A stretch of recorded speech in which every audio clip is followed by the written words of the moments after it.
I want you to think about your favorite video game. Now I want you to think about your favorite video game song. There's a lot out there, right? There is an entire library of incredible video game music. However, no system has as many absolute bangers as the Super Nintendo.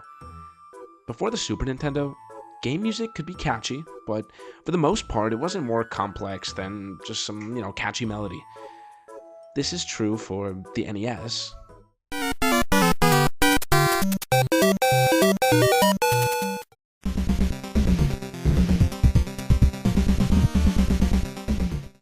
And also to the Sega Genesis when it released in the late 1980s.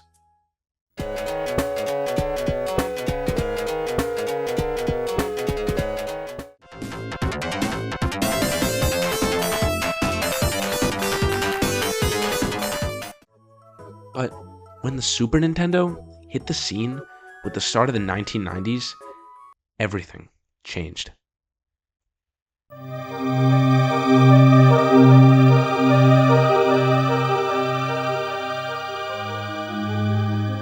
Game music became deep.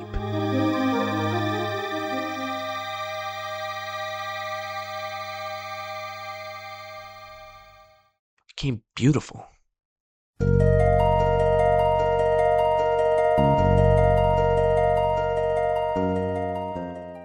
Or sad.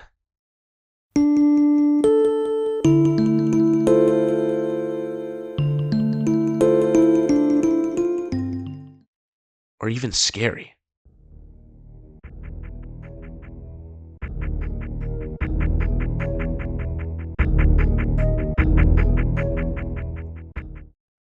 But it was more exciting than ever before.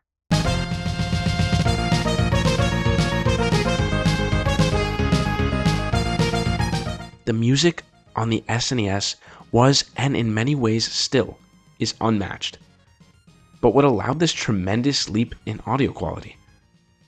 The sound chip of the Super Nintendo, the SPC 700, allowed it to make waves musically, but its complicated development made even greater waves in the video game industry and led to the ultimate downfall of Nintendo as a whole. This is what we're going to be discussing today.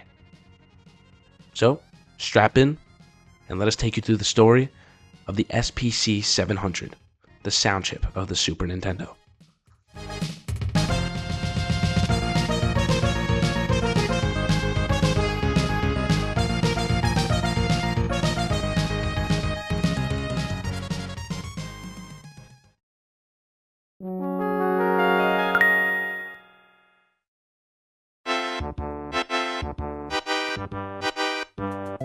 This is Ken Kutaragi. Now, this story begins in the 1980s, so he looked a little more like this. Sexy beast, I know, right? Ken watched his daughter play the Famicom, or the Japanese version of the NES, and was completely blown away by it. Kutaragi instantly saw that games had potential beyond just arcades. At the time, he was working for some small entertainment electronics company which unfortunately didn't see the value in video games that he did. When Kutaragi enthusiastically encouraged his company to act on games, they declined. Kutaragi wasn't deterred though, and soon after that, an opportunity presented itself that would allow him and his company into the video game industry. Nintendo was looking for a sound chip for their upcoming successor to the NES. His higher-ups immediately denied Nintendo's request. But considering this was the company that inspired Kutaragi's dream, he couldn't stop thinking about it. And after some deliberation, he took a risk. Kutaragi went above his supervisors and began to develop the chip in secret. Now, any boss would get mad at their workers going against their word, but in Japanese culture, failing to follow your higher-ups is effectively asking for a one-way ticket out of the industry you're working in. Unless your risk proves incredibly successful. It's like the equivalent of taking your pants off in the middle of a class presentation. Such a bold move is sure to turn heads. It could easily lead to bad consequences, but under the right audience, people could see a new perspective and understand your true potential. Either way, it's grow big or go home. And Kutaragi was ready to roll the dice and let him hang loose. But one day, late into the chip's development, his higher-ups found out what he was doing. And they were furious. They were on the verge of firing him. And they would have if it wasn't for the company's CEO, Norio Oga's permission to finish the project. Soon, Kutaragi finished the chip and revealed it to Nintendo. They were stunned by the capabilities of his chip and wanted to implement it right away and went absolutely wild, creating some of the best video game soundtracks of all time, in my personal opinion.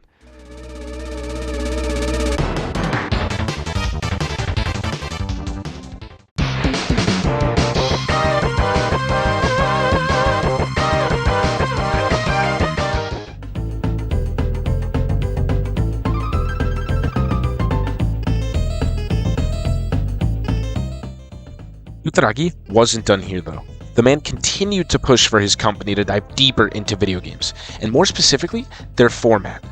The relatively new compact disc cost less to produce and held more data than cartridges, and it looked sexy on top of that. And Kutaragi looked to tap into this potential. It was easier to convince higher-ups to work on another game project as they became more interested due to his success with the sound chip. This time, they approached Nintendo. They wanted to make a CD add-on to the Super Nintendo as they believed that CDs would be the future of games. Nintendo disagreed, citing load times as a concern, but entertained Kutaragi's company after they bought up the other media formats with which it would be compatible. With evolving technology that other companies already announced they would use, companies such as NEC and Sega, and Kutaragi's company's expertise developing this CD technology, they agreed. SuperDisc format was being developed by Kutaragi's company, and the future looked bright. The ambitious plans and further partnership between the two companies was announced at Consumer Electronics Show in 1991 by Kutaragi's company to widespread media buzz. And Kutaragi's video game dream seemed only a year away. But it only took one day to all come crashing down on him.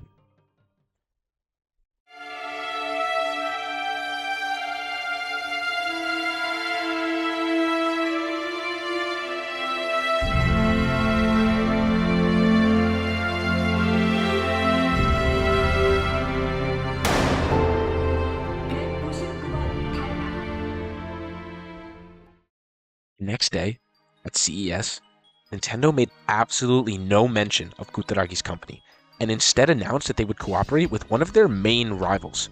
They were double-crossed, backstabbed, betrayed, unexpectedly stood up for their arch-nemesis. Now, our story shifts to a man named Olaf Olafsson, and no, I did not make that name up, that is his name. He was also working for the same company as Kutaragi, and had a front row seat to Nintendo's backstabbing at CES. Like Kutaragi, he was fucking pissed, but began to theorize how their company would get back at Nintendo. At this exact moment, full of rage and embarrassment, he bumped into the perfect guy, the CEO of Sega's American division, Tom Kalinske. Kalinske was helping Sega take back market share from Nintendo in American markets with aggressive marketing tactics. He loved nothing more than the opportunity to join together with another company as a rival to Nintendo. Genesis does. 16-bit arcade graphics. You can't do this on Nintendo. Genesis does. 16-bit sports action. You can't do this on Nintendo. Genesis Does. Genesis Does. Genesis Does. Genesis Does. Genesis does. Get Joe Montana free, Pat Riley free, Buster Douglas free, Super Monaco GP free, or Collins free. What Nintendo don't. Buy a 16-bit Genesis system between now and October 31st and get an extra game.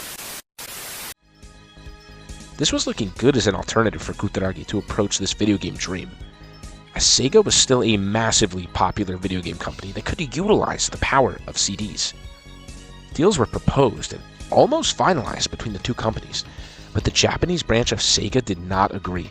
Sega of Japan and Kutaragi's company disagreed on what kind of hardware to focus on, with Sega wanting a dual focus on 2D and 3D games, while Kutaragi's company wanted to go all in on 3D. Kalinske was disgruntled, as well as Olafsson and Kutaragi, but higher-ups at their company were absolutely furious. Between the Nintendo double-cross and the last-minute Sega slip-up, it felt as though now that they were trying to get into the video game industry, that every opportunity failed. And so the fed up higher ups said fuck it. And they gave Ken Kutaragi permission to make the company their very own console, the Sony PlayStation.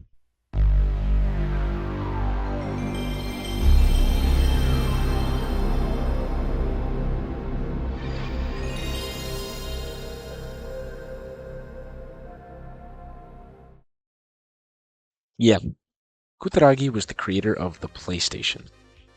Once the video game visionary that helped Nintendo perfect their music, he went on to build the console that would sweep the next generation of the console wars. After the SNES and the Sega Genesis console generation finished, Sony was right up there in the ring, throwing in their punch in the big leagues with their new PlayStation, which dominated the competition with its affordable price, 3D power, and technological advantages of its disc format. Where the Nintendo 64 used stinky cartridges, PlayStation's discs were able to hold much more data, stealing away third-party developers from Nintendo who were thrilled to make larger experiences. Yeah, the PlayStation was that guy stealing your bitch. This was further enhanced by the music, as the CD format also allowed for quality audio, giving way for fully voiced cutscenes and real-to-life sounding music. These factors culminated in grand, cinematic game experiences unseen before, with third-party companies like Squaresoft and Konami leaving Nintendo behind to make generation-defining games for PlayStation. But on top of just winning that console generation, it would birth the #1 rival for Nintendo in the console business, still ongoing to the present day. The PS2 would rival the GameCube, and the PlayStation 4 would be a contributing factor in the disastrous Wii U launch. In creating a rival that still competes years later in 2025, it's clear that this wasn't some little short-term problem from Nintendo, but a permanent fuck-up on their part. You may be wondering what happened to the Super Disc prototype that they cooked up with Nintendo. Well, let's just say it's the most interesting holy grail machine in video game collecting. There exist prototypes of a Nintendo PlayStation. Just looking at this thing feels weird. Like seeing into an alternate dimension. The prototype console actually plays Super Famicom games, and it's sold on auction for 360,000 bones. It remains today an incredibly interesting piece of gaming history, and a massive what if. But for Kutaragi and his dream of breaking into the industry, it serves as a bold first step, and a reminder of his persistence and early genius. The PlayStation brand recently celebrated its 30th anniversary on December 3rd of 2024, and at the Game Awards, Kutaragi was called out and honored by the host, Geoff Keighley, and is frequently referred to with the title of Father of the PlayStation. Standing in front of an industry giant that's still standing today, it is easy to forget that he was a man who merely made the Super Nintendo's killer sound chip, and had aspirations of future video game greatness. And yeah, that'll be about it. Really hope you guys enjoyed the video, and if you want to see more of this content, be sure to like the video. Hope you'll consider subscribing and joining the planet Saturn. Remember, you are out of this world.